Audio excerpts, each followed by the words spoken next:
잠시 기도하겠습니다. 사랑하는 하나님, 하나님 말씀을 전하고자 합니다. 저를 사용하여 주시고 하나님 말씀이 제 입을 통해 전해지게 하시고, 또한 우리가 하나님 말씀을 들을 때 하나님 말씀을 들을 수 있는 귀를 열어주시고 하나님 말씀을 이해할 수 있는 지혜를 허락하여 주옵소서. 이 시간 주님께서 이끌어 주시옵나며 예수님 이름으로 기도합니다. 아멘. 네, 오늘 이 말씀은 예수님께서 겟세마네 동산에서 기도하시던 모습을 보여주고 있습니다. 그리고 이 사건은 예수님께서 잡히시는 밤에 일어난 마지막 사건입니다. 예수님은 제자들과 유월절 식사를 모두 마치신 후에 제자들을 모두 데리고 겟세마네 동산이라고 하죠. 겟세마네로 이동을 하셨습니다. 그리고 다른 제자들은 모두 여기 있으라고 하시고, 특별하게 베드로와 야고보와 요한을 데리고 기도하러 또 움직이셨습니다. 그래서 예수님께서는 여기서 이 세 명에게는 여기 머물러서 깨어 있으라고 이야기하신 후에 예수님께서 조금 더 떨어지셔서 기도하시기 시작합니다. 아버지여, 아버지여, 아버지께는 모든 것이 가능하오니 이 잔을 내게서 옮기시옵소서. 그러나 나의 원대로 마시고 아버지의 원대로 하여 달라는 기도였습니다. 이 장면은 예수님께서 사람이셨다라는 것을 아주 강하게 보여주는 장면입니다. 예수님께서는 하나님이시지만 인간으로 100% 인간으로 이 땅에 오셨던 것이고, 그 가운데 예수님께서 자신이 잡혀서 십자가에서 죽어야 한다라는 그것을 사람의 육신으로 감당하기 어려웠던 그런 고난이라고 보셨던 것 같습니다. 자신에게 다가올 이 고난을 생각하며 심히 고민하여 죽겠다라고 말씀하시고, 제자들 향하여 이렇게 말씀하셨죠. 내가 심히 고민하여 죽겠다. 그리고 아버지께 기도하면서 이 잔을 내게서 옮겨 주옵소서. 내가 이것이 안 할 수 있으면 좋겠습니다라고 기도하시는 장면인 것입니다. 그것도 이렇게 동일한 말씀으로 3번을 기도하셨다라고 기도합니다.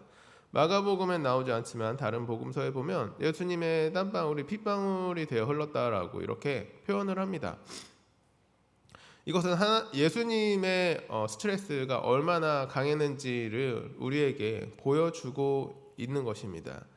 예수님께서는 하나님과 동등된 분입니다. 동등한 분이지만 이 때에 예수님께서 기도하시던 이 때에는 사람으로 계셨기 때문에 인간의 연약함으로 인하여 심한 고통을 피하고 싶은 마음이 있으셨다라는 것입니다.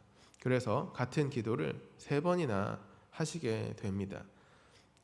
본인의 간절함을 기도하시고, 그리고 이 잔을 옮겨달라고 기도하시지만 그럼에도 불구하고 아버지 내 뜻대로 해주세요 라고 기도하시는 것이 아니라 내 뜻대로 마시고 아버지의 원대로 하여 달라고 하며 기도를 마치게 됩니다. 예수님도 사람이셨죠. 사람의 몸으로 이런 고난과 어려움을 피하고 그러니까 당하는 것이 쉽지 않음을 보여주고 있습니다. 예수님조차 이런 고난을 이겨내기 위해서 정말 엄청난 스트레스를 받으며 하나님께 나아가 기도하는 것이 필요했고, 예수님이니까 다 하실 수 있는 거 아니야? 예수님이니까 괜찮은 거 아니야?가 아니고 예수님도 힘드셨다는 것, 예수님도 어려우셨다라는 것을 우리는 기억해야 할 것입니다. 하물며 우리들은 어떻겠습니까? 하나님의 계획을 이미 다 아시고 어떻게 되실지를 이미 다 아시는 예수님조차 이렇게 힘들고 어려웠는데 우리가 이 세상에 살아가는 것이 얼마나 쉽지 않습니까? 얼마나 어려운 일이 많이 닥치겠습니까? 예수님조차 이 세상에서 주는 고난을 이겨내기 위해서 간절한 기도가 필요했다라는 것입니다.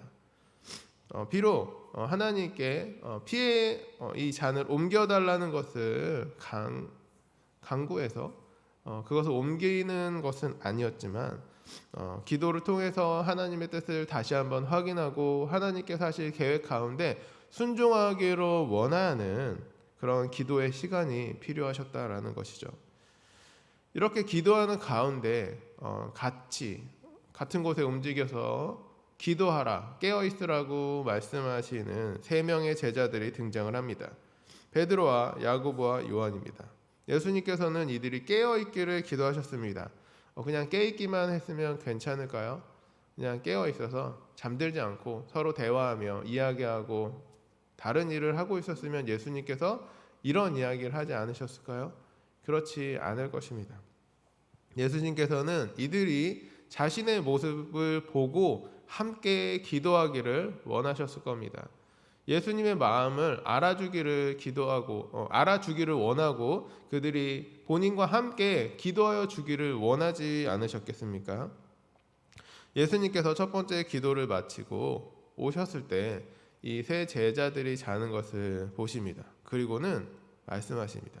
특별히 콕 집어서 베드로를 향하여 말씀하시죠. 시몬아, 내가 자느냐? 내가 1시간도 깨어 있을 수 없더냐? 시험에 들지 않게 깨어 있어 기도하라. 이렇게 말씀하셨습니다. 굳이 3명 중에 이 베드로를 향하여 이런 말씀을 하신 것은 아마도 이 사건 바로 이전에 베드로에게 하신 말씀 때문일 것입니다. 예수님께서는 베드로에게 너가 이 밤이 지나가기 전에 나를 3번 부인할 것이다 라고 말씀하십니다. 그리고 오늘 사건 이후에 예수님께서 잡히시고 나서 대제사장의 집들에서 예수님을 3번 부인하는 장면이 나오는 것을 우리는 알고 있습니다. 예수님께서는 너가 오늘 밤이 지나기 전에 나를 3번 부인할 것인데 너가 그것을 이겨내기 위해서 그렇게 너에게 오는 세상의 시험을 이겨내기 위해선 깨어 기도하라고 말씀하고 있는 것이죠. 베드로는 만약에 라고 봐야 되겠지만 베드로가 만약에 이 시간 자지 않고 간절히 예수님과 함께 기도하고 하나님의 뜻을 구하는 시간을 가졌다면 이후에 자신에게 향한 예수님의 제자라고 묻는 그 여종의 질문에 내가 예수님의 제자다라고 고백할 수 있지 않았을까요? 기도라는 것이 그런 힘을 우리에게 준다라는 것입니다.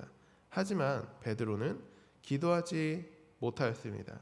기도하시는 예수님 옆에서 자고 있었습니다. 깨어있지도 못하고 기도하지도 못했던 제자들은 결국 예수님이 잡히신 후에 모두 예수님을 부인하며 도망가는 사태를 겪게 되는 것입니다. 우리가 기도해야 할 이유인 것입니다. 예수님처럼 나의 마음을 전하고 나에게 필요한 것을 구하고 내가 원하는 대로 하고자 하기 때문에 기도해야 하는 것이 아니라 우리가 기도해야 이 세상의 유혹과 시험과 고난을 이길 수 있는 힘을 얻게 되는 것입니다. 내가 원하는 것이 아니라 하나님께서 원하는 것이 무엇인지를 구하고 하나님의 뜻을 알아가고 내가 하나님 뜻에 순종할 수 있는 시간이 바로 기도의 시간인 것입니다.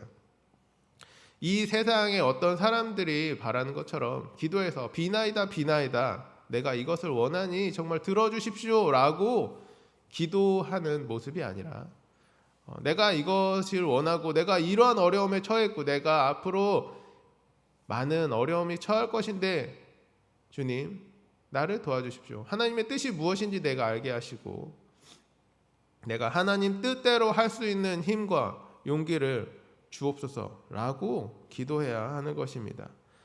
우리가 예수님을 따라서 기도하는 모습은 이런 모습인 것입니다. 깨어서 기도하라 하신 예수님의 이 말씀은 너가 원하는 것을 열심히 구하고 내가 너의 필요한 것을 채워주시겠다라고 말씀하시는 그 말씀이 아니라 너에게 닥칠 고난과 너에게 닥칠 시험과 너에게 다가올 유혹을 이겨내기 위해서 기도해야 한다라고 말씀하는 것입니다. 하나님의 뜻이 무엇인지 알 수 있는 시간은 말씀을 읽고 기도하는 시간인 것입니다. 우리 안에 이런 기도가 충만해지기를 소망합니다. 우리 안에 하나님의 뜻이 무엇인지 원하는 그런 기도가 충만하여질 때 우리가 이 세상 가운데서 하나님의 뜻대로 살아가고 하나님의 나라가 우리를 통하여서 이 땅에 임하게 되는 은혜가 이루어지리라 믿습니다.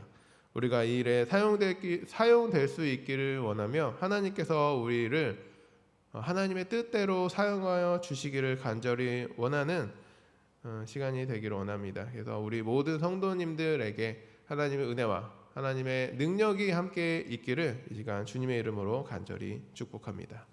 기도하겠습니다.